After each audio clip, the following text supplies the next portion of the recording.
নমস্কার।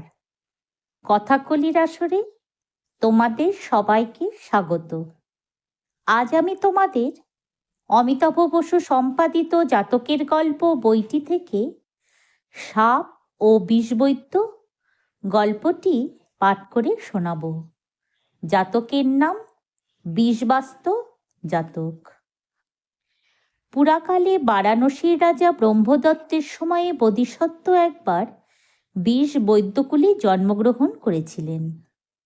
বড় হবার পর বিষ বৈদ্যরূপেই জীবিকা নির্বাহ করতেন।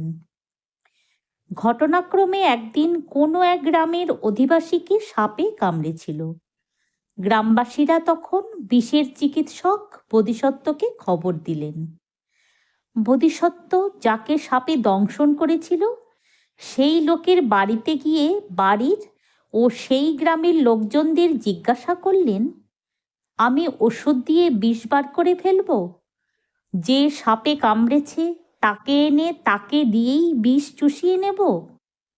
গ্রামবাসীরা বলল, আপনি সাপকে আনিয়ে তার দ্বারাই বিষ বার করান। বোধিসত্ত্ব তখন মন্ত্র বলে সাপকে আনিয়ে বললেন, সর্প, তুমি কি এই লোকটিকে দংশন করেছ? সাপটি বলল, হ্যাঁ, আমি এই লোকটিকে দংশন করেছি। বোধিসত্ত্ব বলেন, তবে তুমি ক্ষতস্থান চুষে বিষ বার করে আনো।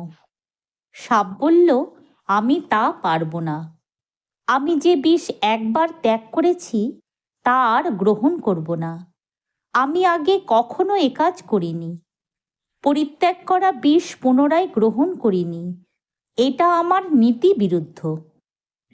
বোধিসত্ত্ব তখন আগুন জ্বালিয়ে সাপকে বললেন, হয় বিষ চুষে নাও, না হয় এই অগ্নিকুণ্ডে প্রবেশ করে প্রাণ বিসর্জন দাও। সাপ বলল, আমি অগ্নিতে প্রবেশ করে পুড়ে মরব সেও ভালো, তবুও যে বিষ ত্যাগ করেছি তা চুষে নেব না। এই বলে সাপ আগুনে ঝাঁপ দিতে উদ্যত হলে বোধিসত্ত্ব তাকে বাধা দিয়ে শান্ত করলেন। তারপর তিনি ওষুধ ও মন্ত্র প্রয়োগ করে রোগীকে বিষমুক্ত করলেন। তিনি সাপকেও রক্ষা করলেন। তিনি সাপকে বললেন, আমি তোমার প্রাণ রক্ষা করলাম। আজ হতে আর তুমি কারো উপর হিংসা বা অনিষ্ট করবে না। এখন থেকে শীলব্রত পালন করো। বোধিসত্ত্বের আচরণে ও মহানুভবতায় সাপ মুগ্ধ হয়ে গেল। সে তার উপদেশ গ্রহণ করল অবনত মস্তকে। সে আর কারও অনিষ্ট করবে না। সে শীলব্রত পালন করবে। বুদ্ধদেবের অমৃত বাণী। পাপকে সামান্য জ্ঞান করে তুচ্ছ ভাবতে নেই। যদি কেউ মনে মনে চিন্তা করে যে পাপ আমাকে পরাস্ত করতে পারবে না, তবে সে চিন্তা সম্পূর্ণ ভুল। কারণ কোনো জলপাত্রে বিন্দুমাত্র ছিদ্র থাকলে সেই ছিদ্রপথে ক্রমে ক্রমে জল ঢুকে পাত্রটি একসময় ডুবে যায়।